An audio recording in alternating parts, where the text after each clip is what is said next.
Поражение Щербаковой привело к панике. Но списывать чемпионку со счетов просто глупо.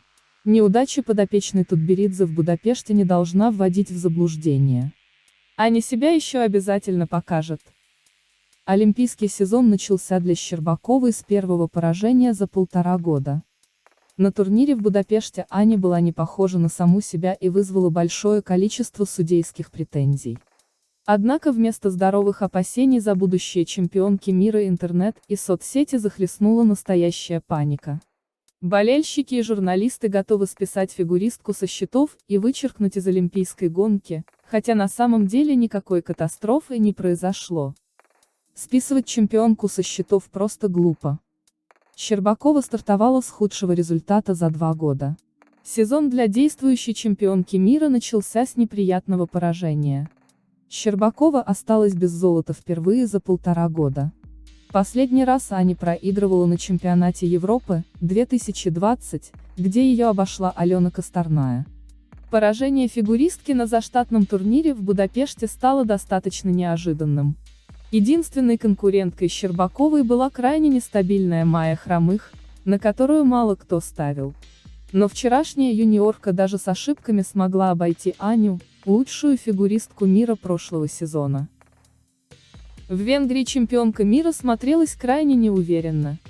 У фигуристки обнаружились недокруты на каскадах, единственный четверной не удался, плюс ко всему. Судьи отметили совершенно несвойственное Ане неясное ребро на флипе. Все эти недочеты привели ученицу Тутберидзе к худшему результату за 2 года. Меньше 222,73 балла Щербакова набирала только на дебютном взрослом турнире Ломардия Троуфи. Неуверенное катание, не самые высокие баллы и сенсационное поражение дали повод болельщикам и журналистам говорить, что Анна находится в кризисе и на глазах теряет шансы на участие в Олимпиаде. Конечно, проблемы с квадом, придирки судей и конец победной серии не входили в планы Щербаковой, но бить тревогу нет никакого смысла. Щербакова прекрасно понимает, в какой ситуации оказалась. В первую очередь, надо честно признать, что выдающийся прошлый сезон в исполнении Щербаковой остался позади и на расклад сил в гонке за Пекин никак не влияет. Ей ничего не гарантировано, и все приходится начинать заново. В этом плане имя и предыдущее звание ей только мешают, от нее априори ждут большего, чем от 15-летних конкуренток, хотя серьезного объективного перевеса у Щербаковой просто нет. Едва сходишь с пьедестала, жизнь возвращается в привычное русло, и просто идешь на очередную тренировку. На чемпионате России, который пройдет в конце декабря в Санкт-Петербурге, будет решаться, кто поедет на зимние Олимпийские игры. То, что я уже участвовала или побеждала на крупных международных турнирах, не дает мне никаких преимуществ в отборе. Даже если ты уже чего-то добился, все равно каждый раз проходишь этот путь заново. Нужно доказать, что именно ты в данный момент заслуживаешь это место.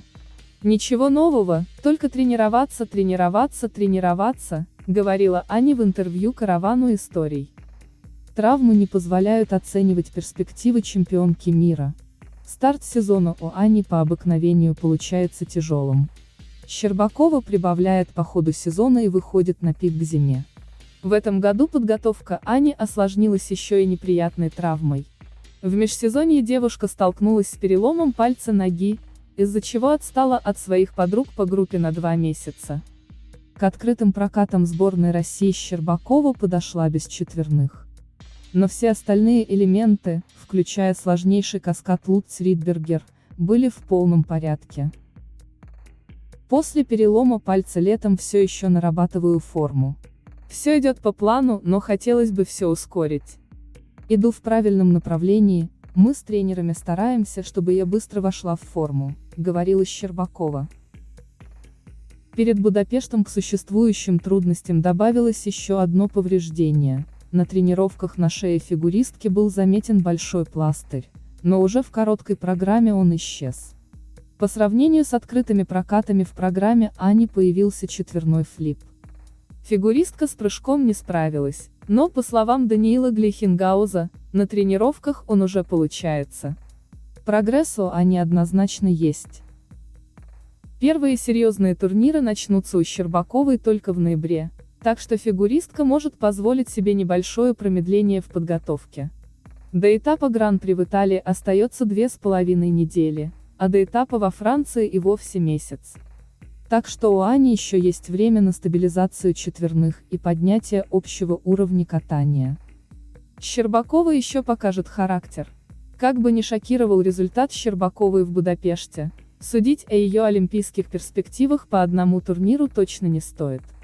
Паника, которую вызвало ее поражение в соцсетях и СМИ, выглядит необоснованной и как минимум преждевременной. Помимо травм и не лучшей формы, положение Ани в Венгрии усугубило спорное судейство. На Будапешт-Троуфи нашим девочкам не простили вообще ничего. А Ане еще и поставили спорные неясные ребра на флипе, хотя с этим прыжком проблем у фигуристки никогда не было. Так что нынешние оценки Щербаковой пока ни о чем не говорят. С большой долей вероятности даже при сопоставимых выступлениях на других турнирах они будут выше. Ну а в том, что Аня наберет мощь по ходу сезона, нет практически никаких сомнений. Для ученицы Тутберидзе это обычная практика. Щербакова еще никогда не начинала сезон в статусе фаворита. Ставки всегда были сделаны на кого-то из ее конкуренток. Даже сейчас олимпийский сезон анонсируют, прежде всего как битву Александры Трусовой и Камилы Валиевой. Титул чемпионки мира никаких преференций Ане не дает. И она это прекрасно понимает. Щербакова готова биться и показывать свой знаменитый характер.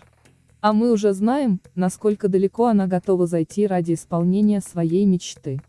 Поэтому списывать ее со счетов просто глупо.